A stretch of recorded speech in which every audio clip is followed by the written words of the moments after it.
Hello, my dear students. I am back with our another amazing session in another amazing topic. तो अभी तक हमने जैसे कि पढ़ा, अभी हमने किंगडम मोनेरा कंप्लीट किया, प्रोटेस्टा कंप्लीट किया, फंजाई कंप्लीट किया। अभी उसी चैप्टर में हमारा लास्ट में एक पोर्शन दिया रखा है जो किसी किंगडम के अंडर नहीं है बट वो इम्पोर्टेंट है, लाइक वायरस, वायरॉइड्स, प्रायंस और लाइकन। ये हमारी 4 चीजें हैं। तो आप बोलोगे क्या मैम ये एक सेपरेट किंगडम है जिनमें इन चारों को रखा है? नहीं, इनको किसी भी किंगडम में क्लासिफाई नहीं किया गया है या इनको किसी भी किंगडम में रखा नहीं गया है, इनको हम अलग से ही पढ़ते हैं। अब सबसे पहला क्वेश्चन ये है कि इनको किसी किंगडम में रखा क्यों नहीं गया है?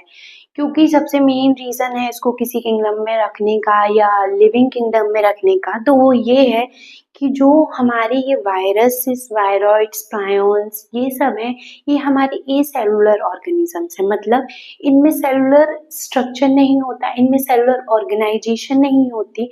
और जैसा कि हमने हमारे प्रीवियस क्लासेस में पढ़ा कि किसी भी सेल का या किसी भी ऑर्गेनिज्म के लिविंग होने का जो कैरेक्टरिस्टिक फीचर होता है वो होता है उसका सेलुलर ऑर्गेनाइजेशन। मतलब अगर हमारा सेल सेलुलर ऑर्गेनाइजेशन में नहीं है तो हम उसको लिविंग कंसीडर नहीं करेंगे।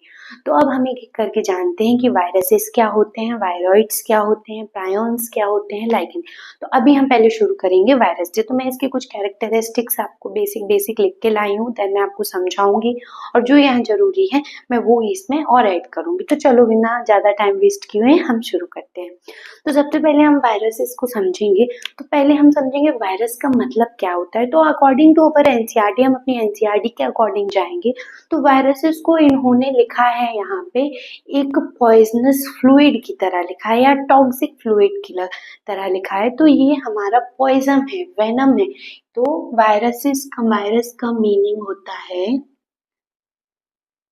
वेनम, वेनम या पॉइजनस, पॉइजनस फ्लूइड। तो ये हुआ हमारा सबसे पहले हमारी टर्म का मतलब कि हमारे वायरस टर्म का मतलब क्या होता है। उसका मतलब होता है वेनम या फिर पॉइजनस फ्लूइड। अब आते हैं हम उसके कैरेक्टरिस्टिक्स पे। तो एक एक करके हम शुरू करते हैं। सबसे पहला जैसे कि मैंने आपको बताया कि जो हमारे ये सारे ऑर्गेनिजम्स है, वायरसेस, वायरॉइड्स, प्रायंस, ये सारे हमारे एसेलुलर या नॉन सेलुलर ऑर्गेनिज्म है। मतलब इनमें सेलुलर ऑर्गेनाइजेशंस नहीं होती हैं, like they are non cellular और acellular organisms, like they don't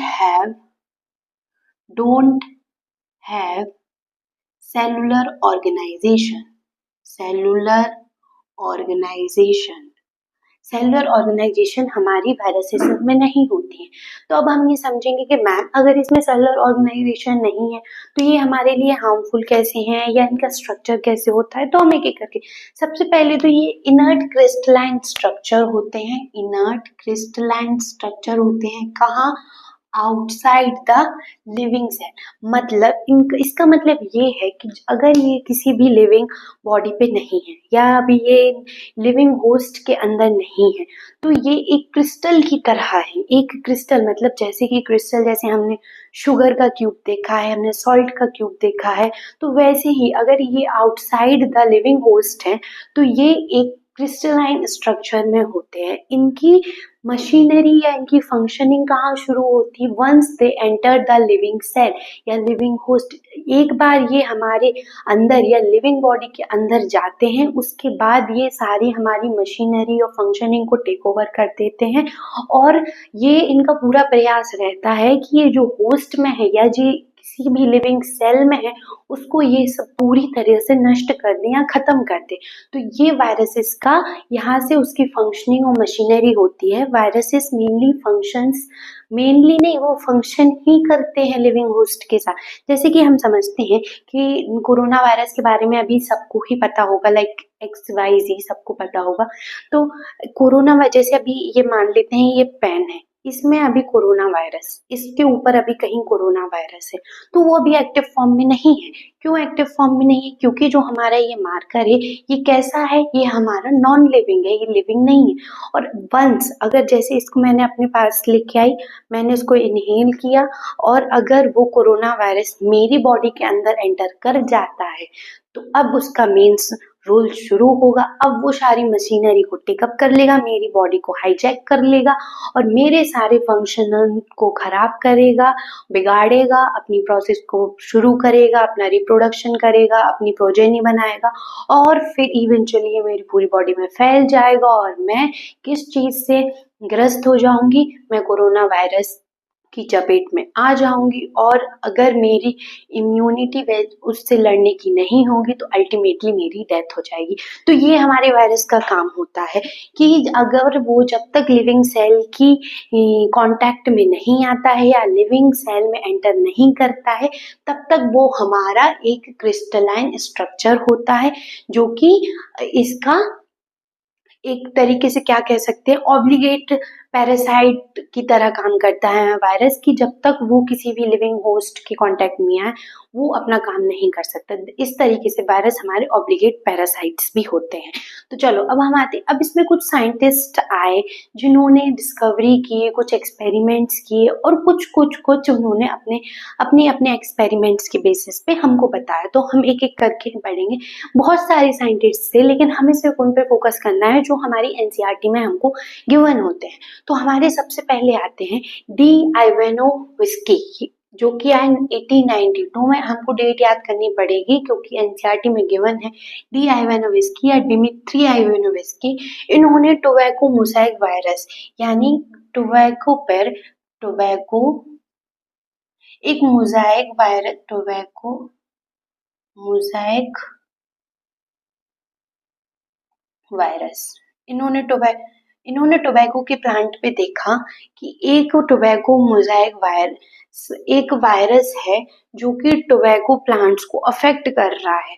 तो उन्होंने देखा और उन्होंने ये भी देखा कि वो बैक्टीरिया से भी छोटा है, मतलब इसकी साइज, जो हमारा वायरस है उसकी साइज बैक्टीरिया से भी छोटी है। तो अगर वो बैक्टीरिया से छोटी है, उन्होंने ये चीज कैसे क्लासिफाई की, आई एम सॉरी, उन्होंने कैसे क्लासिफाई किया कि जब उन्होंने इस टोबैको के प्लांट पे जो भी वायरस की डिसीज हो रही थी, उन्होंने उसको एक्सपेरिमेंट किया और उन्होंने लैब में जाके देखा। तो उन्होंने जानने की कोशिश की कि ये क्या चीज है जो हमारे टोबैको के प्लांट को अफेक्ट कर रही है, जिसकी वजह से हमारा टोबैको का प्लांट इतना अफेक्ट हो रहा है। तो उन्होंने एक बैक्टीरिया की जो फिल्टर थी, मतलब छननी टाइप, लाइक मैं दिखाती हूँ, मेरे पास होगी यहाँ, हाँ ये देखिए। तो जैसे कि हम देख सकते हैं कि ये हमारी छन्नी है, तो इसको हम मानेंगे अभी बैक्टीरियल फिल्टर मानेंगे। तो जब उन्होंने उस वायरस को इसमें डाला तो वो बैक्टीरियल प्रूफ फिल्टर से भी यहाँ से पास हो गया। मतलब अगर कोई भी चीज के कोई भी पार्टिकल अगर मैं इसमें डालूंगी और वो इन छेदों से भी ज्यादा छोटी है जो कि इस पे है, इससे भी ज्यादा अगर छोटी होगी तो वो इससे पास कर जाएंगी। तो वैसे ही हुआ जब उन्होंने बैक्टीरियल फिल्टर में बैक्टीरिया की जो फिल्टर वाली छननी थी, छन्नी बोलते हैं, छन्नी क्या बोलते हैं, हाँ वो हमारा मैटर नहीं है कि क्या बोलते हैं, अभी हमको समझना है। तो जब उन्होंने उससे उसको पास किया तो वो उससे भी पास हो गया। तब उन्होंने ये चीज डिस्कवर की कि वो तो ये जो वायरस है ये तो हमारे बैक्टीरिया से भी छोटे हैं। तो यहाँ इन्होंने डी आइवेनोविस्की ने 1892 में टोबैको मोज़ेक वायरस से ये चीज डिस्कवर की कि जो हमारे वायरस है वो हमारे बैक्टीरिया से भी छोटे हैं, वो मतलब बैक्टीरिया से भी इनका साइज छोटा है। ठीक है, उसके बाद आते हैं हमारे सेकंड साइंटिस्ट, वो हैं हमारे एम.डब्ल्यू. विजरनिक। एम.डब्ल्यू. विजरनिक, वो भी कब आए, 1892 में ही आए। मेरे को डेट एक सेकंड इसमें कंफ्यूजन है, एक सेकंड मेरे को देखना, मैं डेट एक बार कंफर्म कर लूं। 92 98, ये 98, वही मैं बोल रही थी, यहाँ 92 ना होके 98 है। 1898 में हमारे एम.डब्ल्यू. विजरनिक आए। तो उन्होंने देखा, उन्होंने ये तो चीज डिस्कवर हो चुकी थी कि टोबैको मोज़ेक वायरस क्या है। तो फिर उन्होंने देखा कि जो उन्होंने टोबैको मोज़ेक वायरस लिया, मतलब उन्होंने वो प्लांट लिया जो अफेक्टेड था टीएमवी से, और फिर उसको उसके कुछ पार्टिकल उन्होंने एक हेल्दी टोबैको प्लांट पे जाके स्प्रेड कर दिए, लाइक ऐसे ऐसे जैसे पानी के छींटे डालते हैं, ऐसे उन्होंने उसको ऐसे। तो फिर उन्होंने ऑब्जर्व किया कि इसमें भी वही डिसीज हो गई है कुछ दिन बाद। तो उन्होंने ये चीज बोली कि जो हमारा टोबैको, जो हमारे वायरसेस हैं, वो हमारे कंटेजियम बाइवम फ्लूइडम है। मतलब कंटेजियम बाइवम फ्लूइड का मतलब है, ये बहुत इंपॉर्टेंट स्टेटमेंट है, इन्फेक्शियस इसका मीनिंग है इन्फेक्शियस शियस, वाइवम का मतलब है लिविंग, इन्फेक्शियस लिविंग, फ्लूइडम का मतलब है फ्लूइड, इन्फेक्शियस लिविंग फ्लूइड है। मतलब ये हमारा ऐसा फ्लूइड है जो हम छिटकते हैं, तो जिस चीज पे छिटका या जिस दूसरे हेल्दी प्लांट्स पे छिटका, तो उसमें भी ये जाके ग्रो कर गया। तो एम.डब्ल्यू. विजर्निक ने 1898 में हमें एक स्टेटमेंट दिया जो कि ये स्टेट करता है कंटेजियम बाइवम फ्लूइड, जिसका मतलब होता है इन्फेक्शियस लिविंग फ्लूइड। मतलब उन्होंने वायरस को क्या कहा, इन्फेक्शियस लिविंग फ्लूइड कहा। उसके बाद आते हैं हम अपने डब्ल्यू एंड स्टैनले।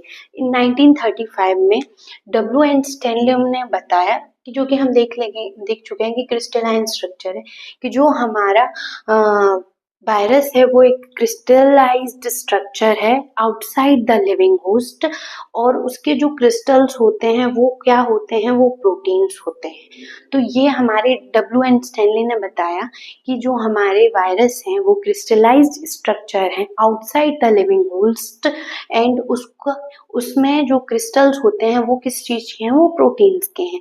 अब ये इनर्ट होते हैं आउटसाइड द लिविंग सेल, मतलब ये इनर्ट होते हैं, फंक्शनिंग नहीं होते हैं, ये ऐसे इजीली रिएक्ट नहीं करते हैं, तो ये हमारे इनर्ट हो गए। और फिर देन आते हैं हमारे ऑब्लिगेट पैरासाइट्स के। दे आर ऑब्लिगेट पैरासाइट्स, तो मैंने बताया कि ऑब्लिगेट पैरासाइट वो होते हैं जो जब तक वो लिविंग होस्ट या लिविंग ऑर्गेनिज्म के कांटेक्ट में नहीं आते हैं तब तक वो अपना फंक्शन या अपनी प्रोसेस या अपनी फंक्शनिंग शुरू नहीं कर पाते हैं, वो अपनी कोई भी एक्टिविटी शुरू नहीं कर पाते हैं, उनको हम ऑब्लिगेट पे। तो ये हमारे कुछ पॉइंट हुए वायरस के। अभी इसके और भी पॉइंट बचे हैं, तो वो मैं अभी इसको रफ करके आती हूँ, फिर से लेके आती हूँ, फिर हम समझते हैं, ठीक है। तो तब तक चलो, तो अब हमारे आगे के जो पॉइंट्स है वायरस को लेके वो यहाँ से शुरू होते हैं कि अब और क्या होता है। तो जो हमारे वायरस होते हैं इनमें जेनेटिक मटेरियल होता है कि नहीं, इनमें जेनेटिक मटेरियल होता है। लाइक आप बोलेंगे कि मैम ये ए सेलुलर है, भले ही ये ए सेलुलर है, इनमें सेलुलर ऑर्गेनाइजेशन नहीं है, but still they have genetic material. Like इसकी ही हेल्प से ये रिप्रोड्यूस करते हैं, अपनी प्रोजेनी को बढ़ाते हैं।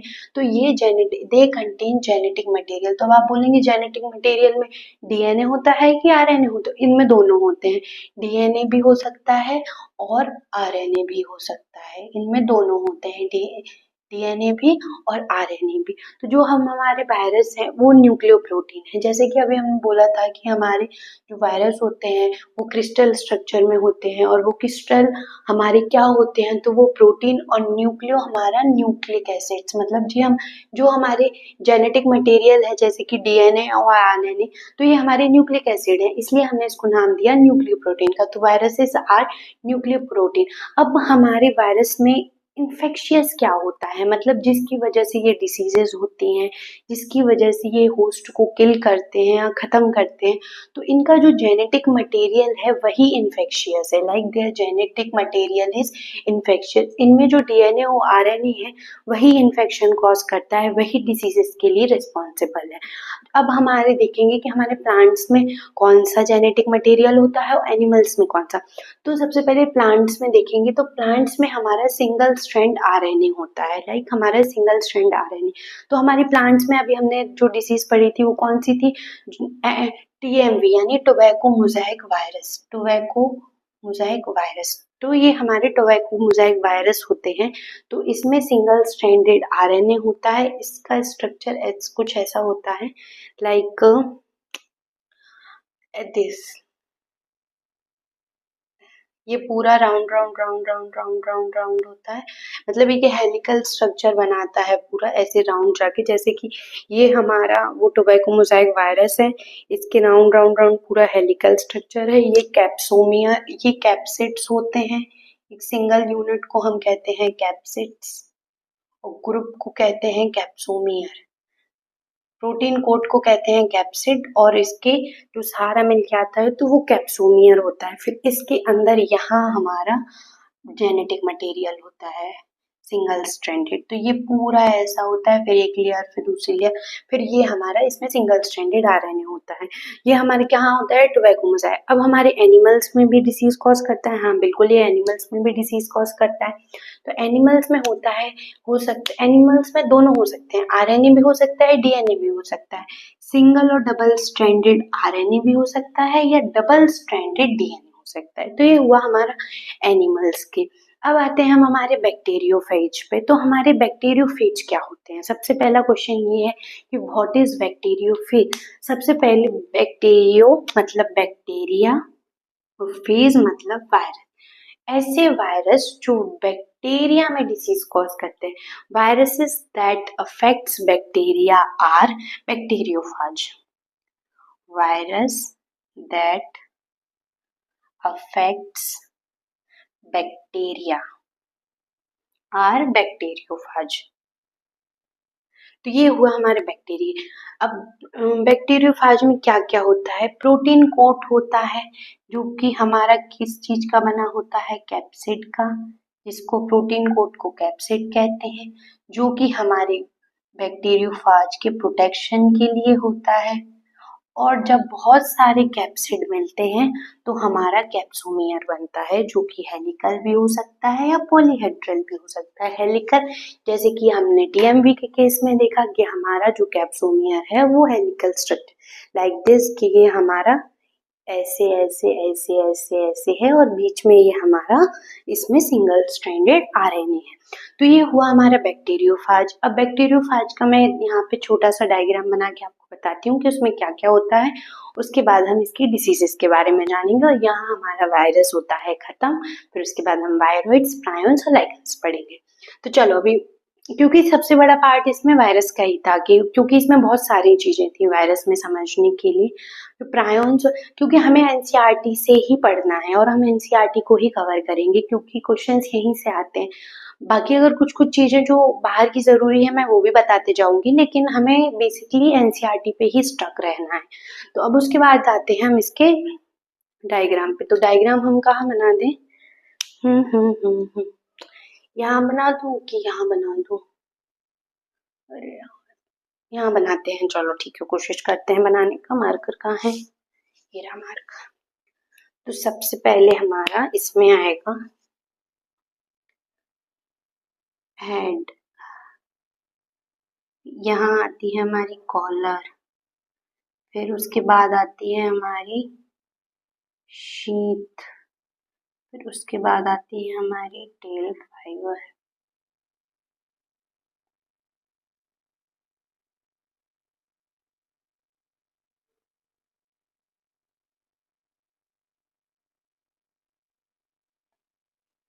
ये बनाने की कोशिश की है। तो सबसे पहले हमारा है यहाँ पे हेड, ये हमारा हेड रीजन है, ये हमारी कॉलर है, ये एरिया हमारा शीथ है और ये हमारे टेल फाइबर्स है। Tell fibres. तो ये डायग्राम इम्पोर्टेंट है क्योंकि कभी कभी एनसीआर एग्जाम में डायग्राम बना के दे देते हैं, फिर उसकी लेबलिंग ऊपर नीचे कर देते हैं, या कभी कभी लेबलिंग पूछ लेते हैं कि इस एरिया को क्या कहते हैं। तो ये हुआ हमारा बैक्टीरियोफाज का। अब आते हैं हम इसकी डिसीजेस पे कि इसमें डिसीजेस हमारी कौन कौन सी होती हैं, मतलब हमारी वायरस कौन कौन सी डिसीजेस के लिए रिस्पॉन्सिबल है। तो सबसे पहले है हर्पीस, हर्पीस, हर्पीस। फिर है हमारा एड्स, फिर है हमारा इन्फ्लुएंजा, इन्फ्लुएंजा। फिर है हमारा मम्प्स, फिर है हमारा स्मॉल पॉक्स,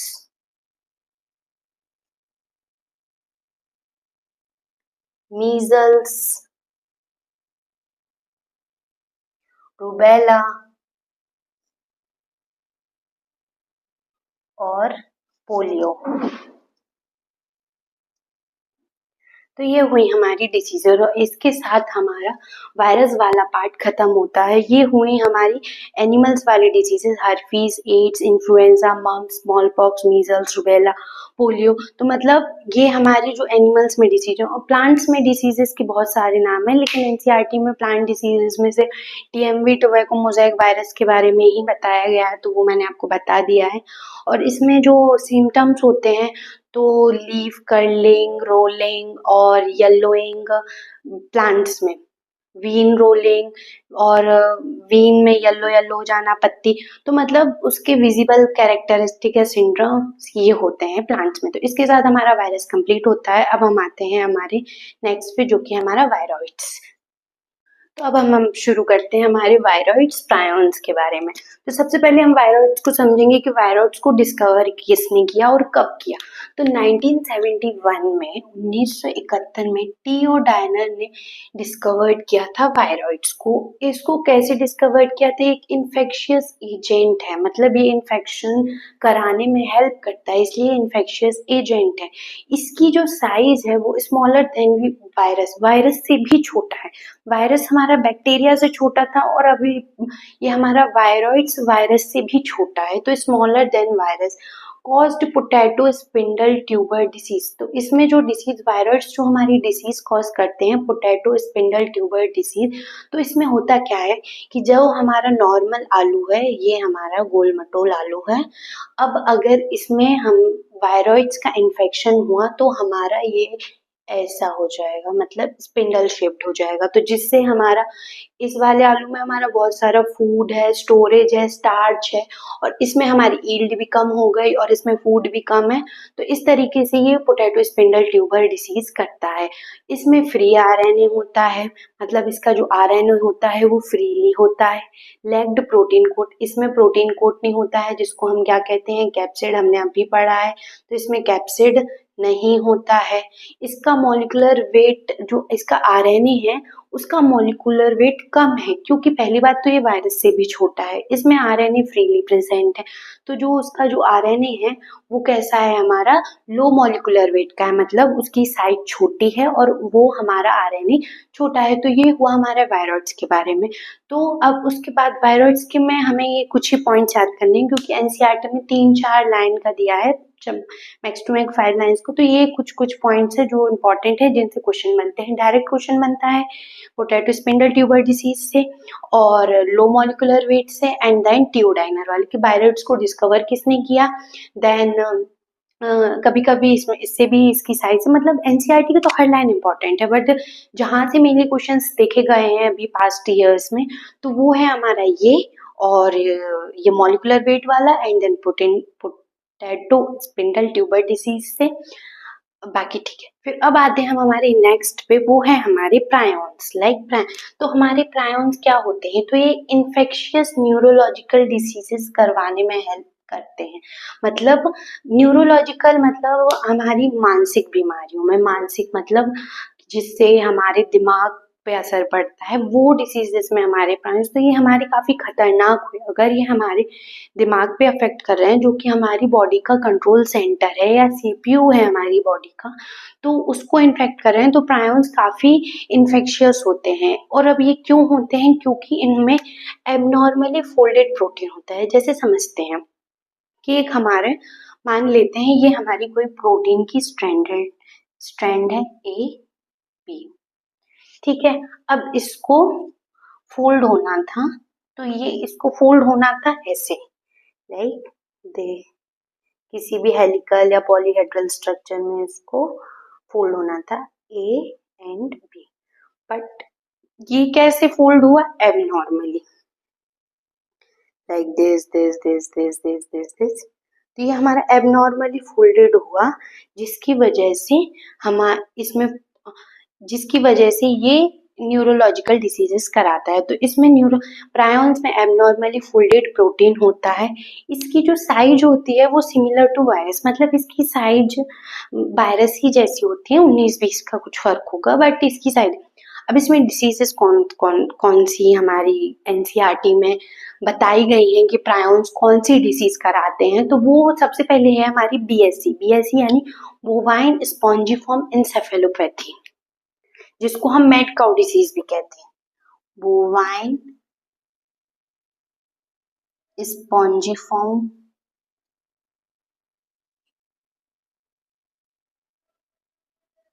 इंसेफेलोपैथी,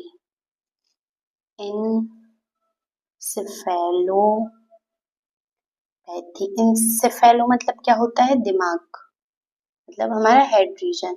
तो ये हमारे हेड रीजन या हमारे ब्रेन पे ही, और इसको ही हम BSE को ही कहते हैं mad cow disease, mad cow disease जो कि कैटल्स में देखी जाती है। अब इसी में मतलब इसका ही जो ये अगर ये कैटल्स में हो रही है तो उसको मैड काउ डिसीज बोलेंगे, और यही अगर ह्यूमंस में होगी तो हम उसे बोलेंगे CR जैकोब डिसीज। तो ये हमारी डिसीजेस हो गई जो प्रायोन्स से होते हैं। वायरोसिस पोटैटो स्पिंडल ट्यूबर डिसीज होती है जिसमें हमारे पोटैटो, नॉर्मल पोटैटो का शेप ऐसे हो जाता है। फिर हमारे प्रायोन्स में आते हैं, ये मेनली हमारे ब्रेन वाले रीजन या न्यूरोलॉजिकल डिसीजेस कॉज कराते हैं। क्यों कराते हैं? क्योंकि इनमें एबनॉर्मली फोल्डेड प्रोटीन होता है जिसकी वजह से ये कराते हैं BSE या बोवाइन स्पॉन्जिफॉर्म इंसेफेलोपैथी, या जिसको हम मैड काउ डिसीज भी कहते हैं। और उसके बाद हमारे ये ह्यूमंस में अगर ये कैटल्स में कराएगा तो इसको मैड काउ डिसीज या BSE बोलेंगे, बट अगर ये ह्यूमंस में कराएगा तो इसको CR जैकोब डिसीज बोलते हैं। तो ये हमारे यहाँ वायरल्स और प्रायोन्स खत्म होते हैं। अब हमारा लास्ट बचा है लाइकन, उसके बाद हमारा बायोलॉजिकल क्लासिफिकेशन का चैप्टर खत्म होता है। अब इसमें आप बोलेंगे मैम 2 किंगडम बचे हैं, प्लांट किंगडम, एनिमल किंगडम। तो प्लांट किंगडम और एनिमल किंगडम एक सेपरेट चैप्टर्स हैं, तो हम एक एक चैप्टर फिर इसके बाद ही शुरू करेंगे। उसके बाद हम प्लांट किंगडम अपना शुरू करते हैं। तो अभी हम इसको रब करते हैं और लाइकन समझते हैं। चलो, तो अब हमारा नेक्स्ट है लाइकन। तो लाइकन क्या होता है? सबसे पहले हम ये समझेंगे कि लाइकन एक हमारी सिम्बायोटिक एसोसिएशन है। एसोसिएशन मतलब मिलना। दो लोग जब मिलके कोई काम करते हैं या कोई चीज बनाते हैं तो उसको हम एसोसिएशन कहते हैं। तो अब आप पूछेंगे मैम इसमें दो लोग कौन है वो जिनने मिलके ये एसोसिएशन बनाया है? तो वो है हमारे very very very well known algae and fungi. तो आप बोलेंगे एल्गी एंड फंजाई। आप बोलेंगे मैम ये अलग है, ये अलग है, फिर ये एक साथ।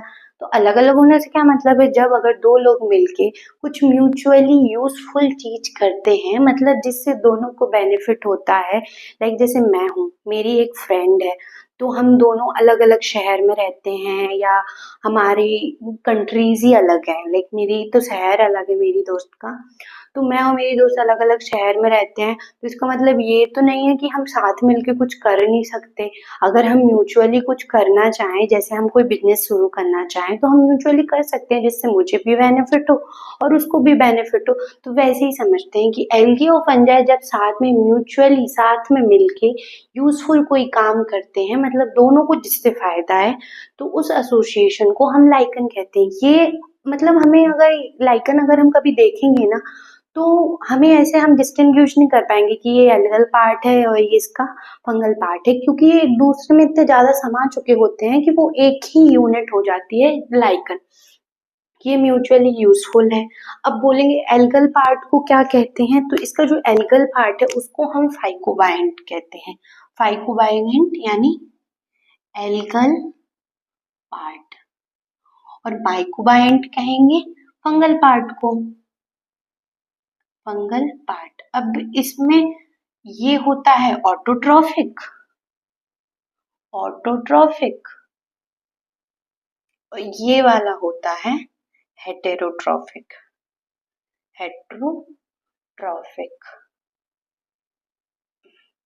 ठीक है, तो जो हमारे फाइकोबायंट है एल्गल पार्ट है जो कि ऑटोट्रॉफिक, माइकोबायंट है वो फंगल पार्ट है जो हेटेरोट्रॉफिक। अब बोलेंगे कि इसमें यूजफुल क्या है? तो यूजफुल इसमें ये है कि जो हमारा एल्गल वाला पार्ट है वो खाना बनाता है, like produce food for both of them, produce food, ये फूड बनाता है एल्गल पार्ट दोनों के लिए, एल्गी के लिए और फंजाई के लिए। और फंगल पार्ट क्या करता है?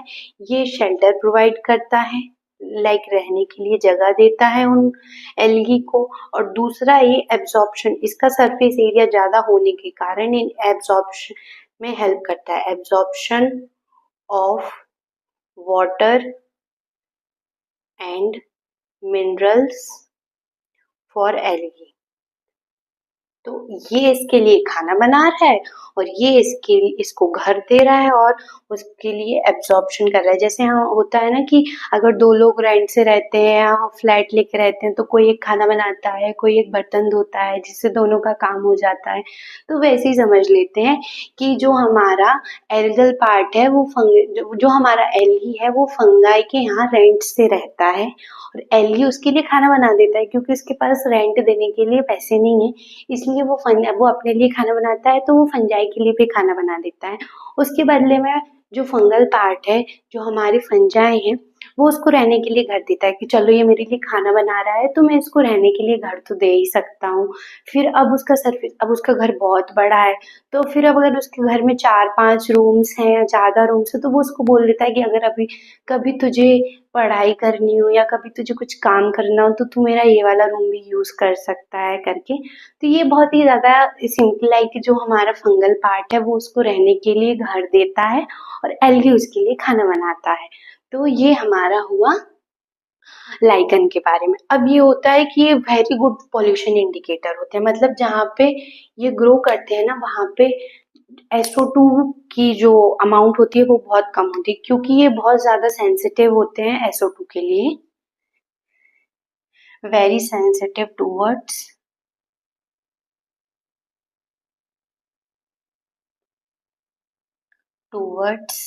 SO2। तो ये पॉल्यूटेड एरिया में नहीं ग्रो करते हैं। ये बहुत ज़्यादा, जब हम बहुत ज़्यादा डेंस फॉरेस्ट वगैरह में जाते हैं जहाँ SO2 की मात्रा कम होती है तो वहाँ हमें लाइकेन देखने को मिलता है। तो ये हुआ हमारा लाइकेन वाला पार्ट। तो इसके साथ हमारा बायोलॉजिकल क्लासिफिकेशन का चैप्टर खत्म होता है। मैंने सारे टॉपिक्स आपको समझाने की पूरी कोशिश की है, सब कुछ NCERT के पॉइंट टू पॉइंट बताया है, समझाया है। उसके बाद भी अगर आपको कुछ डाउट होता है तो आप कनेक्ट कीजिए, बताइए कि आपको कहाँ क्या दिक्कत हो रही है, क्या नहीं समझ पा रहे हैं, तो हम नेक्स्ट वीडियो में उसको भी ले लेंगे। तब तक के लिए रिवाइज करते रहिए, क्वेश्चन प्रैक्टिस करिए, NCERT पढ़ती रहिए। मिलते हैं नेक्स्ट वीडियो में, तब तक के लिए बाय बाय, टेक केयर, ध्यान रखिए, पढ़ाई करते रहें। वीडियो को लाइक, कमेंट, शेयर करना ना भूलें।